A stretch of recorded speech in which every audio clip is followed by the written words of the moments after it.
Hello students, in this video we'll see how do a pleural effusion will look like on a supine radiograph. In last class we have seen how does a pleural effusion will look on erect radiograph, erect chest radiograph. So first of all we'll see the pathophysiology here कि supine पे कैसा दिखता है. Pathophysiology क्या कहती है कि जब पेशेंट सुपाइन होगा then the fluid will gravitate along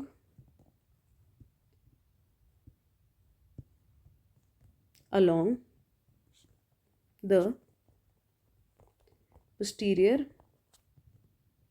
aspect of lung because the patient is in supine position. ऐसे पेशेंट हमारा लेटा हुआ है, ये उसकी चेस्ट है, तो इसमें जो ये उसका एंटीरियर है, ये पोस्टीरियर है. जो पोस्टीरियर प्लूरल स्पेस होगा यहाँ पे फ्लूइड ग्रेविटेट करेगा. The fluid will gravitate along the posterior aspect of the lung and this will lead to what? This will lead to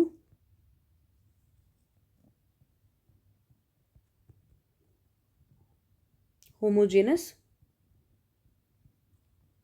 opacity. But ये ओपेसिटी कैसे डिफरेंट होगी? This homogeneous opacity, इसके अंदर से हमें वेसल्स दिखेंगे. इसके अंदर से हमें लंग के जो वेसल्स हैं दे वुड बी विजिबल. ये हमारा डिफरेंशिएटिंग पॉइंट है. Will use this differentiating point whenever we'll see the chest x-rays.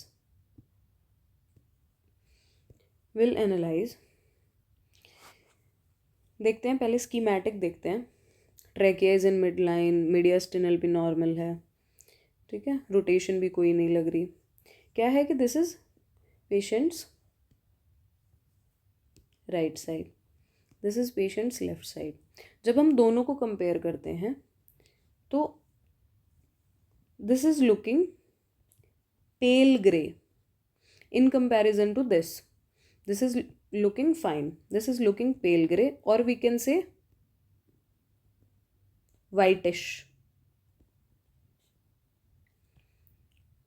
So ये किस वजह से है?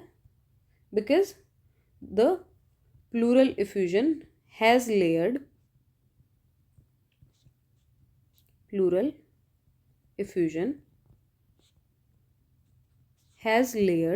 itself along the posterior aspect of the lung.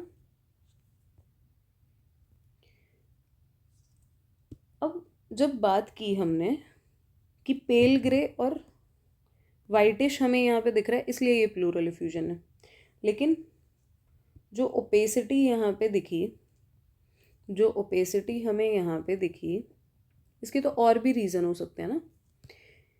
इसके और रीज़न क्या हो सकते हैं? चलो हम यहाँ पे देखेंगे. ये जो ओपेसिटी हमने अभी देखी, इसके और भी रीज़न हो सकते हैं. पहला है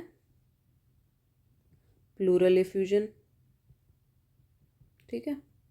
दूसरा हो सकता है कि प्लूरल प्लाक, या फिर हम इजीली बोलें तो थिकनिंग हो सकती है.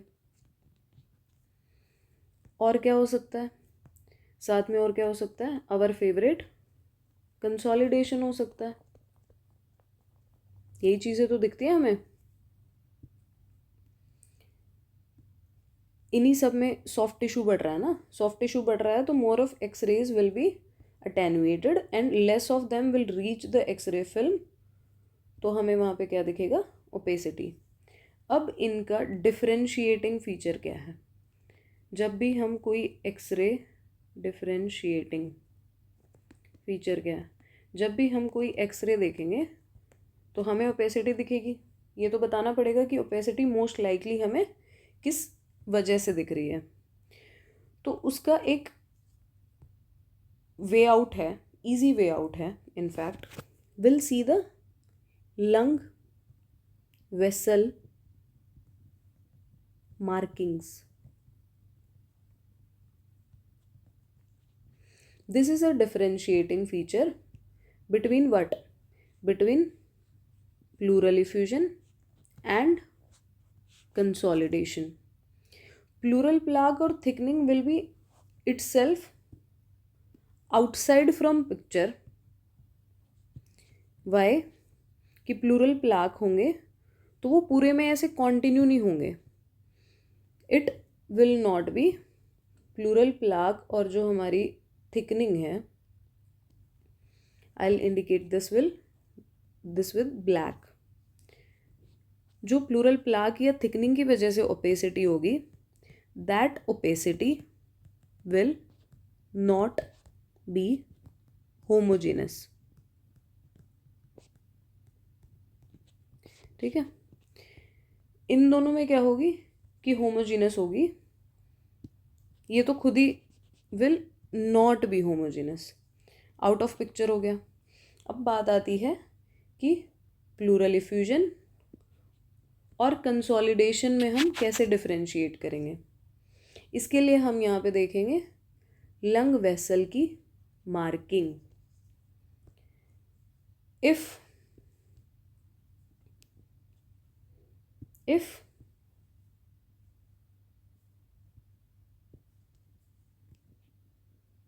lung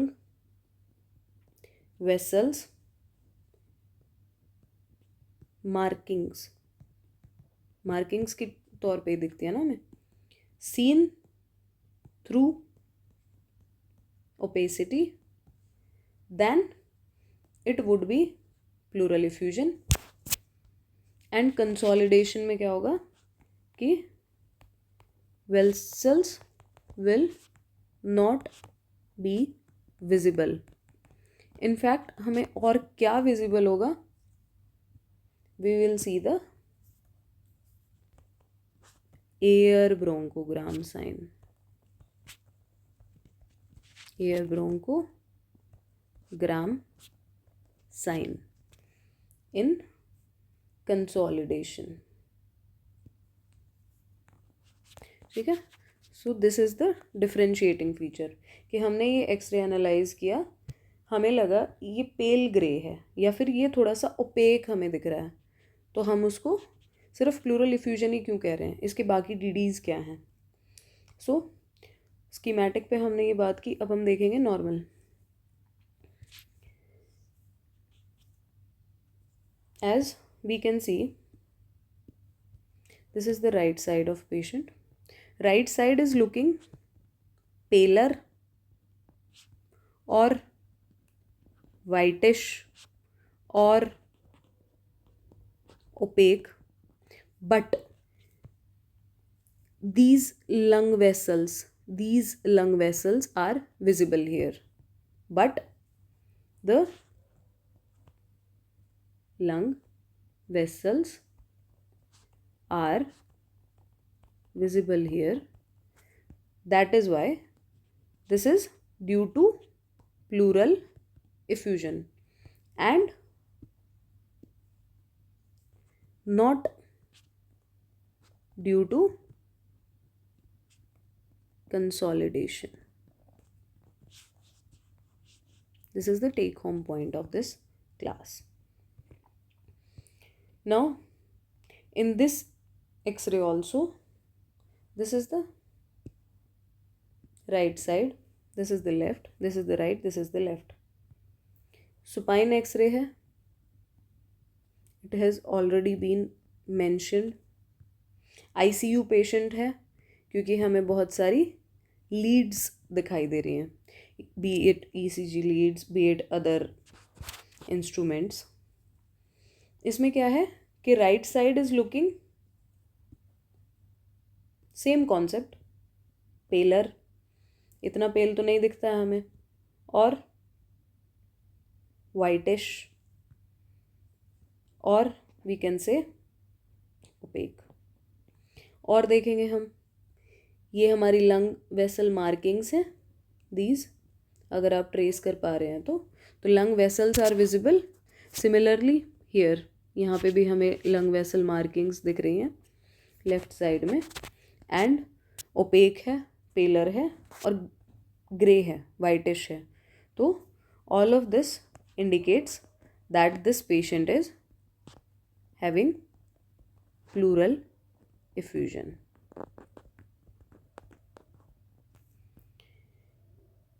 इसका एक और डिफरेंशिएटिंग पॉइंट है कि आप कैसे कंफर्म कर सकते हो कि if this is pleural effusion और this is consolidation. Easy way out, उसी एक्सरे पे अगर एक एक्सरे हो गया है, आपको उसी में पता करना है कि whether it is due to pleural effusion और consolidation. Your easy way out is lung vessel markings. ठीक है, फर्स्ट पॉइंट हो गया हमारा ये। सेकेंड पॉइंट वुड बी, जिसके लिए हमें क्या करना पड़ेगा, हमें this will need repeat exposure. Repeat exposure confirm कर सकते हैं हम। So we will need a lateral decubitus chest x ray. उससे क्या हो जाएगा कि patient will turn towards its lateral side. ध्यान ये देना है कि हमें ये उसी साइड का लेना है जिस पे हमें ओपेसिटी प्रेजेंट है, जिस साइड पे हमें कन्फ्यूजन है। मानो हमें इस वाले एक्सरे की बात करते हैं तो ये राइट साइड पे है, तो ये हम पेशेंट को राइट साइड डाउन लेंगे, राइट साइड डाउन, ताकि जब पेशेंट की राइट साइड डाउन आएगी तो ये मानो हमारा लंग है। This is the patient right side that is down. उसके नीचे हमारी कैसेट है, लेफ्ट साइड है हमारी ऊपर कैसेट। तो क्या होगा कि ये जो फ्लूइड था, दिस विल अलाइन इटसेल्फ ऐसे ऐसे करके, जो भी उसका इंफीरियर मोस्ट पार्ट, फ्लूइड की टेंडेंसी होती है कि इट ग्रेविटेट्स टुवर्ड्स द बॉटम। यहाँ पे भी क्या होगा, यहाँ पे इस तरफ बाहर की तरफ होगी पैराइटल प्लूरा, अंदर की तरफ होगी visceral pleura, visceral.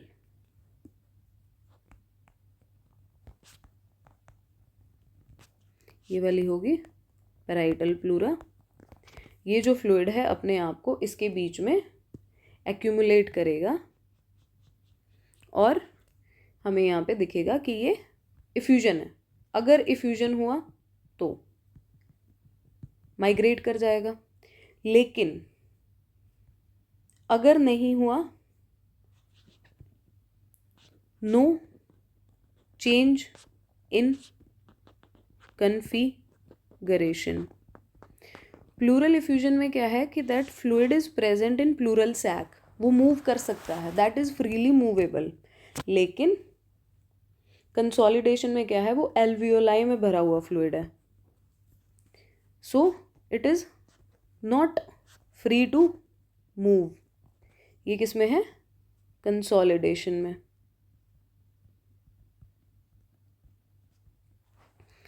Not free to move, hence no change in appearance even on lateral decubitus x ray. ठीक है, फर्स्ट पॉइंट हमारा था differentiating feature between pleural effusion and consolidation. ये आपका अलग से एक क्वेश्चन बन जाता है। उसका फर्स्ट पॉइंट था कि you will see the lung vessel markings on existing chest x ray, अगर आपको रिपीट एक्सपोजर नहीं लेना है तो। अगर आपके पास ऑप्शन है रिपीट एक्सपोजर लेने का तो आप क्या करेंगे, आप लैटरल डिक्यूबिटस चेस्ट एक्सरे लेंगे। उसके अलावा अगर आपको वो भी नहीं करना है तो third and most easy way out है यूएसजी चेस्ट। जैसे ही आप प्रोब रखेंगे तो अगर एन इकोइक फ्लूइड आ रहा है तो दैट इज प्लूरल इफ्यूजन, और हाइपर इकोइक कंटेंट्स आ रहे हैं with air bronchogram, then it would be consolidation. These are the differentiating points. I hope all of this is clear. Thanks for patient listening.